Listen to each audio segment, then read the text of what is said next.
శ్రీమాత్రే నమః. శ్రీ క్రోధినామ సంవత్సరం భాద్రపద మాసం మీనరాశి వారి నెలవారీ ఫలితాలు. ఈ మీనరాశి వారికి ఈ క్రోధినామ సంవత్సరం భాద్రపద మాసం మిశ్రమ ఫలితాలు గోచరిస్తున్నాయి. వీరికి ముందు రాశి అయిన కుంభరాశి యందు శని సంచారం చేయడం వల్ల ఏలినాడి శని ప్రభావం చేత వీరికి కూడా ఆర్థిక లావాదేవీల యందు సరైనటువంటి ఫలితాలు గోచరించట్లేదు. ఆదాయం బాగున్నప్పటికీ ఆదాయానికి మించినటువంటి ఖర్చులు పెరగడము, కుటుంబంలో సఖ్యత కోల్పోయి గొడవలు పడేటువంటి అవకాశం కూడా గోచరిస్తుంది. కుటుంబ ఆస్తు వాటాల యందు సోదరులతోటి మిత్రులతోటి కూడా యుద్ధాలు జరిగేటువంటి వాతావరణం కనిపిస్తుంది. ఇంట్లో కూడా సఖ్యత వాతావరణం గోచరించట్లేదు. కావున కుటుంబ సభ్యులతో మెరుగైన ఫలితాలు పొందడానికి ఆస్కారం చేయడం చెప్పదగినటువంటి సూచన. ఆర్థిక లావాదేవీలు బాగున్నప్పటికీ ఖర్చు విపరీతంగా పెరగడం చేత మానసిక ఒత్తిడి పెరిగి ఆరోగ్యం దెబ్బతినేటువంటి అవకాశం కూడా గోచరిస్తుంది. కావున ఆరోగ్య విషయంలో ఔషధాలు తీసుకునేటువంటి గుణం ఈ నెలమాసం గోచరిస్తుంది. కావున ప్రతి ఒక్కరూ సరైన నిర్ణయం తీసుకోవడం ద్వారా మంచి ఫలితాలను పొందుతారని తెలియజేస్తున్నాం. టీవీ రంగం వారు, రాజకీయ నాయకులకు కూడా ఈ నెలమాసం అత్యంత అనుకూలంగా లేదు.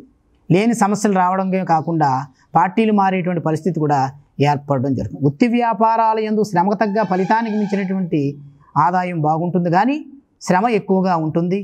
లేని సమస్యలు తెచ్చిపెడుతుంది. మాట పట్టింపులు ఎక్కువగా ఉండడము, అనుకోని మనం చేయకూడని పనులు చేశామనేటువంటి మాటలు మన మీద కుటుంబాల యందు మిత్రుల యందు కలిగి లేని మనస్పర్ధలు ఏర్పడేటువంటి సమయం గోచరిస్తుంది. కావున ఈ మీనరాశి వారు సరైనటువంటి నిర్ణయం తీసుకుని మాట్లాడేటప్పుడు ఆచితూచి మాట్లాడి ఏ విషయం చెప్పినా సరైన వివరణతో విశదీకరించడం ద్వారా బయటపడడానికి అవకాశం గోచరిస్తుంది.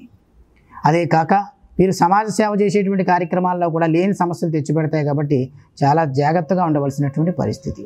రేపటి రోజున వచ్చేటువంటి రోజుల్లో ఏమేమి కార్యక్రమాలు చేయాలో నిర్ణయాలు తీసుకోవడానికి సమాలోచన చేసి లేని మానసిక ఒత్తిడి, లేని గొడవలు తెచ్చుకునే పరిస్థితి కూడా మనకు గోచరిస్తుంది. మనకి ఇచ్చేద్దాం అనుకున్న డబ్బులు ఇంటి దాకా వచ్చి కూడా ఇవ్వకుండా వెళ్ళిపోయేటట్టు సమయం ఈ నెలమాసం గోచరిస్తుంది. కావున మరింత మెరుగైన ఫలితాలను పొందడానికి మనం భగవత్ ఆరాధన చేయాలి.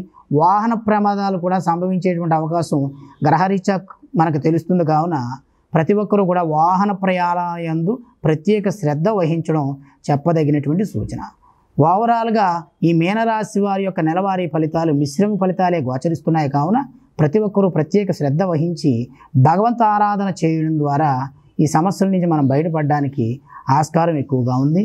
ఈ మీనరాశి వారు అందరూ కూడా కేజింపావు శనగలు శివాలయంలో గురువారం రోజున దానం ఇవ్వడం ద్వారా పరిపూర్ణ గురు అనుగ్రహం కలిగి శనివీక్షణ తగ్గుముఖం పెట్టి వీరికి పరిపూర్ణ అనుగ్రహం కలుగుతుంది. 4 శనివారాలు ఆంజనేయ స్వామి వారికి సింధూరంతో తామలపాకులతో పూజ చేయించి 18 నిమ్మకాయల దండ వేయడం ద్వారా బలమైనటువంటి ఆరోగ్యవంతమైన ఆరోగ్యం, ఆర్థిక వ్యవస్థ కూడా మెరుగుపడుతుంది. వీరు కూడా శనివారం రోజున నువ్వులు, నల్ల బెల్లం దానం చేయడం ద్వారా శని యొక్క అనుగ్రహానికి పాత్రులై చాలా విశేషవంతమైన ఫలితాలను పొందడానికి ఆస్కారం కనిపిస్తుంది. ఈ ఏలినాటి శని నడిచేటువంటి మకర రాశి వారు, మీనరాశి వారు, కుంభరాశి వారు కూడా దగ్గరలో ఉన్నటువంటి శనీశ్వర స్వామి వారి యొక్క మందపల్లి క్షేత్రం ఉంది. అక్కడ శని త్రయోదశి నాడు కానీ శనివారం నాడు కానీ శనీశ్వర స్వామి వారికి శని ప్రీతి చేయించుకోవడం ద్వారా జపం కానీ, దానం కానీ, తర్పణం కానీ, హోమం కానీ మరింత మెరుగైన ఫలితాలను పొంది సుఖవంతమైన జీవితాన్ని గడపడానికి ఎటువంటి ఆస్కారం లేదని చెప్పదగినటువంటి సూచన.